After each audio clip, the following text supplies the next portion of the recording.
All right, so let's keep going with the notes on chapter 8. The Sunnis and the Shia is up next. So, as I mentioned, 80% of the population of Muslims are Shia, Sunni, and only 20% are Shia. So the main Shia country is Iran, right? For a long time it was Persia, and everywhere else is pretty much Sunni.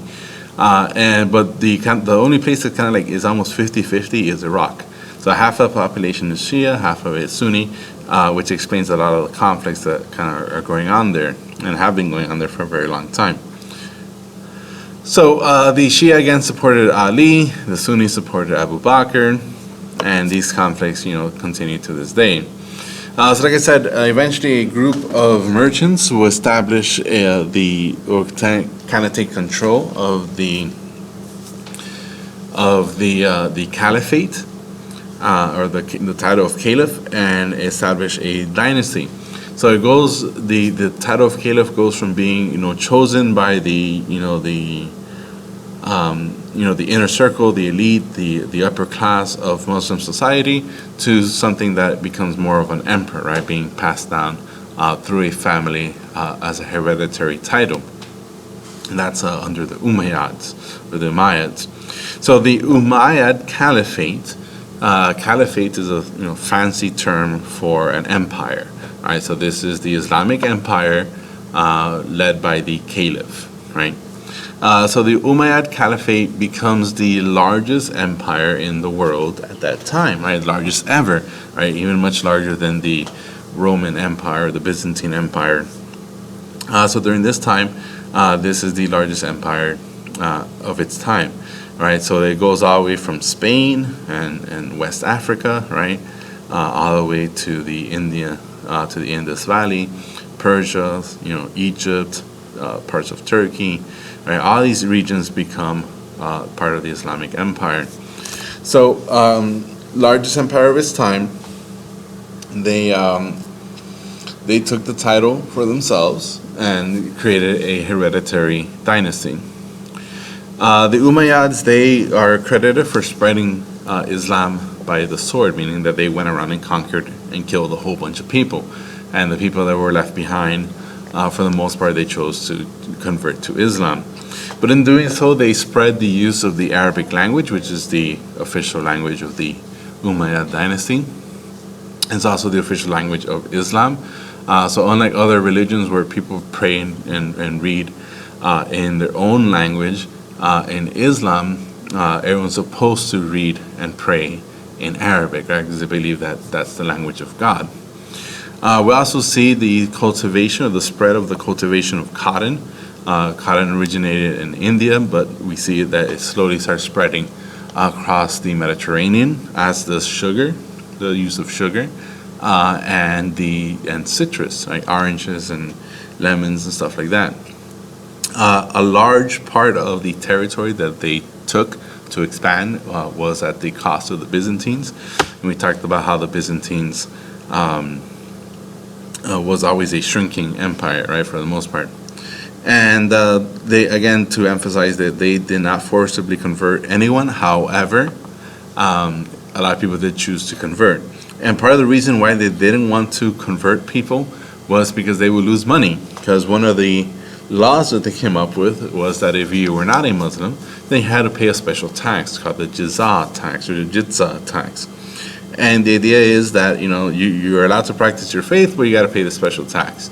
So the government does not encourage people or force people to convert, because they want more people to keep their religion and pay the taxes, right? More money for them to get.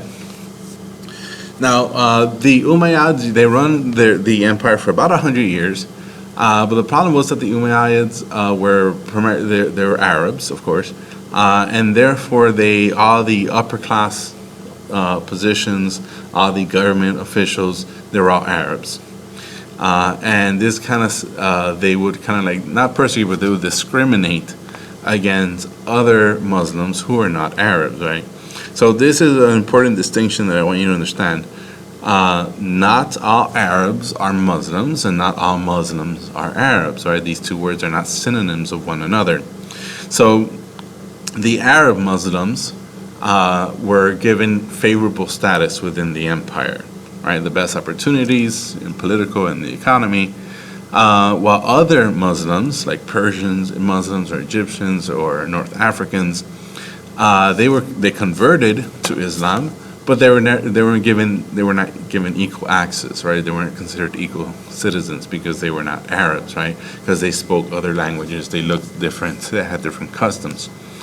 So this led to a kind of like revolt or internal revolt against the Umayyad leadership, mixed with the fact that the Umayyads had grown corrupt, right? Because so much money was coming in and so much power they had accumulated, that eventually we see an uprising from their military against the government, and a new dynasty will be formed called the Abbasid dynasty. All right. So again, when we look at the Islamic Empire under the Umayyad Caliphs, or the Umayyad Empire, or the Umayyad Caliphate, we see this huge, massive growth, right? Again, from Spain and North Africa all the way to India and the Indus River and Persia. So the Abbasids come in and take over, and the Umayyads are kind of like forced to run away. And they go to Spain, right, which they know was known at that time as al-Andalus. And the people that lived in Spain, so in Spain you had Roman people living there, you had Germanic people living in there, and over time these Roman and Germanic people, of course, became Christians. And they would come in, the Muslims came in and conquered these territories, and they would rule over it for over 700 years. And the Muslims came from North Africa. They were known as the Moors.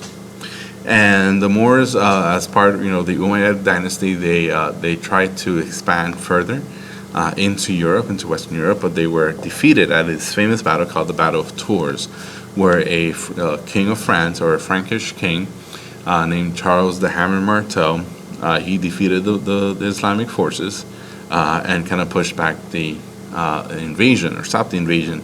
Had this not happened, chances are was that Europe, or Western Europe at least, probably would have been part of the Islamic Empire. Regardless, Spain for about 700 years will be under the rule of Muslims, and not until 1492 when the last of the Muslims are expelled from the country, and of course that's the same year Columbus set sail. Now, the main capital, the main city of Spain would be Cordoba, and it becomes this intellectually advanced, economically advanced capital city of al-Andalus. So they would have universities where they would teach medicine and navigation, astronomy, math, everything.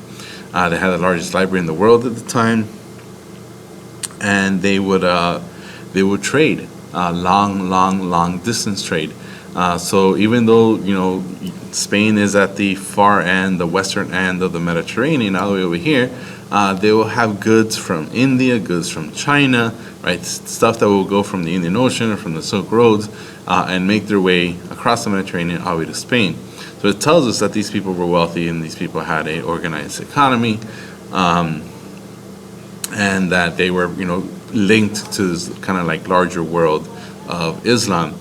And we see a lot of the cultural achievements as well in Spain. For example, there's this palace called the Alhambra Palace that has fountains, and it has all these decorations on the inside. And it was like this awesome palace, and it was kind of this perfect example of the Islamic art style or architectural style that was slowly growing. And here we see one of the largest mosques in the world at that time, the mosque in Cordoba. And we see a lot of these kind of like geometric patterns and geometric drawings and shapes as well. So one of the unique things was that they had religious tolerance in Spain. So within Spain, you had Jews, Christians, and Muslims all living together peacefully. And they had these kind of advanced cultures, advanced societies, advanced economy, and university systems, While at the same exact time, we're going to read in another chapter, the other Western Europeans are like suffering. They're in what they call the Dark Ages, right? Often feuding with each other. There's a time period called the Middle Age or the Feudal Age. So Spain kind of was the exception to the rule when it came to what was going on during the post-classical era in Europe. So we see a lot of, again, architecture being influenced in Spain. So they adopt a lot of the architectural styles that the Muslims brought over. We also see Islam or Muslim influence the Spanish language, right? So there's a lot of words used in Spanish that have roots not in Latin but in Arabic, right? So words like algebra, right? Aceituna, ajedrez, alcohol, limón, naranja, sandía, right? All these words, these Spanish words, are of origin that are Muslim, right? Because a lot of these things were brought over by the Muslims into Spain. So Muslims, for example, they invent or they kind of expand on algebra. They bring citrus to Spain and stuff like that. Ajedrez, which is chess, which is actually an Indian invention and brought over to Europe by Muslims. All right, so the Abbasid dynasty. So notice, of course, that the Abbasid dynasty, they're not going to have Spain because that's going to remain Umayyad. And Morocco and North Africa, they're going to kind of separate and be their own little mini kingdom as well. So the Abbasids, they're going to control this huge empire still. But notice also they have Sicily up here, and this is part of Italy now. And they are going to continue encroaching or getting closer and closer into Turkey, which is the Byzantine territories. Now, the Abbasids are considered to have the golden age of Islam. So during this time is when we see the kind of this explosion, kind of like the Pax Romana for the Muslims, and the explosion of wealth and culture and scientific achievements and everything else. Part of that comes from the fact that they relink the Silk Road. They connect it back with China. We're going to see that's going to be with Tang China, the Tang dynasty of China, and their capital, which is Baghdad, becomes this major city. It's a trade center, it's a political capital, and it's a cultural center as well. So here we see Baghdad, one of the largest cities in the world, rival to, say, like Constantinople of its time, roughly the same time. And Baghdad, of course, is now the current capital of Iraq. We see that the Abbasids, because they are more open to incorporating other non-Arabs, Muslims, into their government and their political system. We see a very large influence from Persia. And there's the cultural, and then there's like the political influence. So, for example, politically, we see, you remember the Persians, who were, the Persian Empire with Cyrus the Great and Darius and Royal Road and the eyes and ears of the king. Well, all those concepts that the Persians always had, the Arabs, the Muslims, they're going to adopt it. So they're going to establish this highly centralized, highly educated, bureaucratic government system to run this massive, large empire. So we see Persian influence the political system, and a lot of these administrators and bureaucrats and officials, right, they're going to be Persian Muslims. And on top of that, we also see the cultural influence, kind of best represented by this poet called Rumi, who has grown in popularity in recent years. And Rumi, he along with other philosophers and poets and writers, will become very influential in the Arab Empire. So the Persian language, even though it's not the official language and it's not the language of Islam, the Persian language becomes more common throughout the empire, becomes more influential. And we see a lot of advancements in science and math and literature, all built during this golden age of the Islamic Empire. And so the Abbasids were much more egalitarian, much more equal in treatment of its Muslim population.